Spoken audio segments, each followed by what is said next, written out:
ഇതെന്താ ഞാനൊരു കോമഡി പറഞ്ഞിട്ടും പ്രതികരണം ഇല്ലാത്തത്? അത്രയ്ക്ക് ബോറാണ് എന്റെ കോമഡി. ജഗ, ഈ വീട്ടിൽ ഇപ്പൊ ഒരു വലിയ യുദ്ധം കഴിഞ്ഞതേ ഉള്ളൂ. ഓ, അതാണോ കാര്യം? അല്ലെങ്കിൽ തന്നെ ഇവിടെ യുദ്ധം ഇല്ലാത്തൊരു ദിവസം ഉണ്ടോ? അല്ല, ഇന്നെന്തായിരുന്നു പരസ്പരം വാളെടുക്കാനുള്ള കാരണം?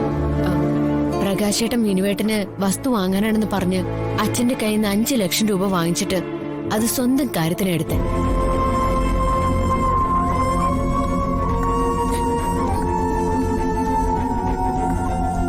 വിനുവേട്ടന് മാത്രല്ല, നമ്മളെല്ലാവരെയും ഒരുമിച്ച് പറ്റിക്കായിരുന്നു. സുമിത്രയുടെ ഭർത്താവ് ആ കാണിച്ചത് വലിയ നെറികേടായിപ്പോയി. പ്രകാശേട്ടൻ ഇങ്ങനൊരു ചതി ചെയ്തു എന്ന് വസന്തേച്ചി പറഞ്ഞിവിടെ അറിഞ്ഞപ്പോഴേ സുചിത്രയെടുത്ത് ആകെ തകർന്നു നിൽക്കാണ്. അതിനിടയിൽ ഇനി ജഗനും കൂടി. അയ്യോ, ഞാൻ പ്രകാശേട്ടൻ ചെയ്ത് ചതിയായി പോയെന്നാ പറഞ്ഞത്.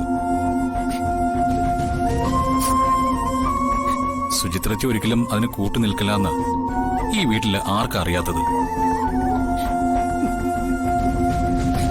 അച്ഛനും അമ്മയും സങ്കടം കൊണ്ട് എഴുതിയെ കുറ്റപ്പെടുത്തി സംസാരിച്ചു. അതിലാകെ തകർന്നു നിൽക്കുക എഴുതി. ചേച്ചി കരയണ്ട. പ്രകാശേട്ടൻ ഇന്നും ഇന്നലെ തുടങ്ങിയതല്ലോ പണത്തിനോടുള്ള ഈ ആർത്തി.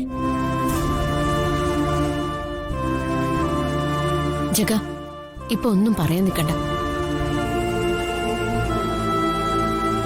ഇപ്പൊ ഒന്നും തലയിൽ കേറില്ല. കുറച്ചു നേരം വെറുതെ ഇരിക്കട്ടെ, എന്നാലേ മനസ്സൊന്ന് ശാന്താവും.